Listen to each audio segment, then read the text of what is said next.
Monsieur le Président, chers collègues, chers néo-aquitaines, néo-aquitains. Aujourd'hui, je n'ai pas envie de faire un énième commentaire sur la situation politique.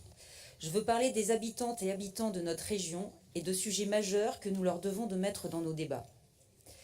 Permettez-moi de commencer par rendre un hommage à Inès Messelem, membre de l'équipe de l'école de la Deuxième Chance à Poitiers, assassinée par son ex-conjoint le mois dernier, malgré ses multiples alertes à la police et la justice. Nous assurons notre soutien à ses proches. Ce décès tragique nous rappelle le long chemin qu'il nous reste à parcourir pour stopper les violences faites aux femmes. Face au féminicide, ici en Nouvelle-Aquitaine, la situation est dramatique. Avec Inès Messelem, nous comptons déjà le 13e féminicide en 2025.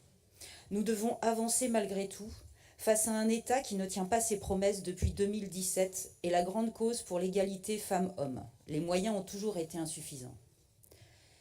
À Poitiers, la mobilisation s'amplifie, sous l'impulsion des proches, des associations. Désormais, les élus locaux, l'État, justice et police et les structures de soins et d'accueil des victimes sont engagés dans un dialogue et une meilleure coordination à venir.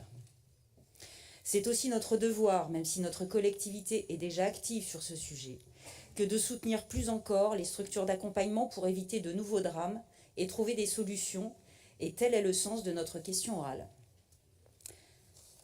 La crise sociale et économique que nous connaissons bouleverse profondément le secteur associatif, notamment les associations employeuses, vivement touchées par des pertes d'emplois dans des services essentiels à la population et à l'intérêt général. Nous avons malheureusement constaté l'échec de la motion portée en mars qui demandait un fonds d'urgence, pourtant nécessaire et encore plus aujourd'hui. Et alors que les effets des coupes budgétaires se font de plus en plus sentir, nous refusons l'impuissance, la mobilisation des associations partout en France et bien sûr dans notre région, ce samedi 11 octobre, en a été la preuve. Et ici, nous appelons à redoubler d'efforts pour défendre les libertés associatives, les missions d'intérêt général et la cohésion sociale. Trouvons ensemble des solutions institutionnelles garantissant la pérennité des moyens alloués à ces entreprises à but non lucratif et essentielles à nos territoires. C'est le cœur de notre motion qui propose d'ouvrir un dialogue pour améliorer le soutien à ce secteur qui représente 10% de l'emploi en Nouvelle-Aquitaine et bien davantage comme tout le monde ici le sait. D'autre part, nous pensons que dans le cadre des orientations budgétaires et en prévision de la baisse des ressources de notre collectivité, il sera indispensable de réévaluer nos dispositifs d'aide aux entreprises, même les plus classiques, afin de préserver l'emploi dans toutes les structures et sur l'ensemble des territoires.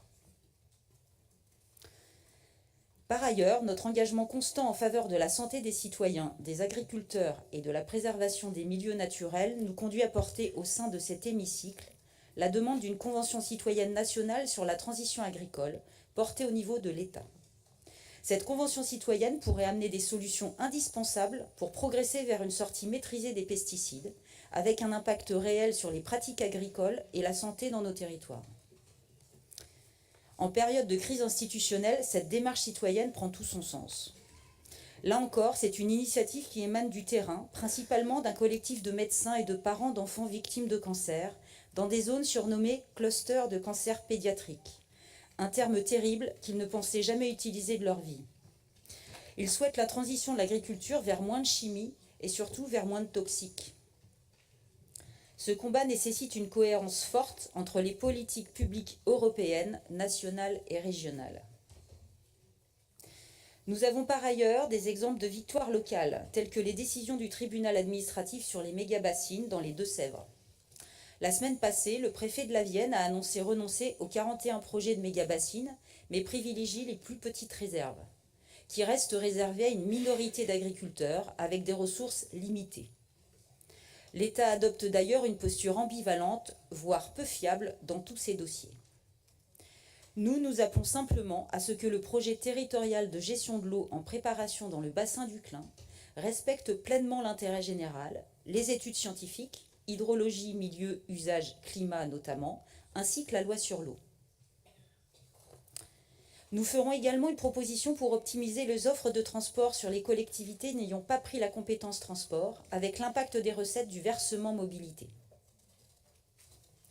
Enfin, j'en termine. Il n'a échappé à personne que nous traversons une période complexe et fragile, marquée par une crise politique, économique et sociale d'une durée et d'une ampleur inédites.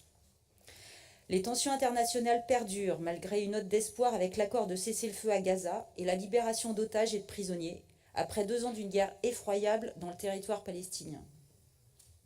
En France, les citoyens, les associations, les entreprises sont inquiets de la situation. Ils ne savent plus comment se faire entendre. Certains se mobilisent pour contester les choix lourds de conséquences du chef de l'État et de ses gouvernements successifs. La menace de l'extrême droite ne doit pas nous empêcher d'agir et de lutter, mais elle nous conduit forcément à nous inquiéter pour les libertés publiques et la vie associative, comme vous l'avez rappelé dans une récente interview télévisée, Monsieur le Président.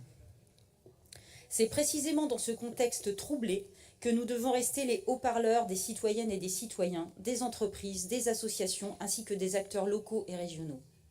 Ces derniers nous font part de leurs difficultés, mais aussi plus encore de leurs solutions. À nous donc de les écouter et de porter leur voix ici, dans l'enceinte de l'Assemblée, comme sur tout le territoire. Il s'agit de transformer ces paroles en politiques publiques concrètes, visant à ménager nos territoires et ménager les citoyens au mieux.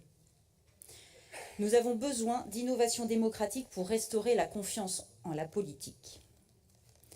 Loin d'être impuissantes et impuissants face aux crises qui secouent nos institutions, notre société et notre région, nous restons, comme les citoyens qui se mobilisent, force de proposition et debout, pour écouter, soutenir, ménager nos territoires, défendre la démocratie et lutter activement contre l'extrême droite. Je vous remercie.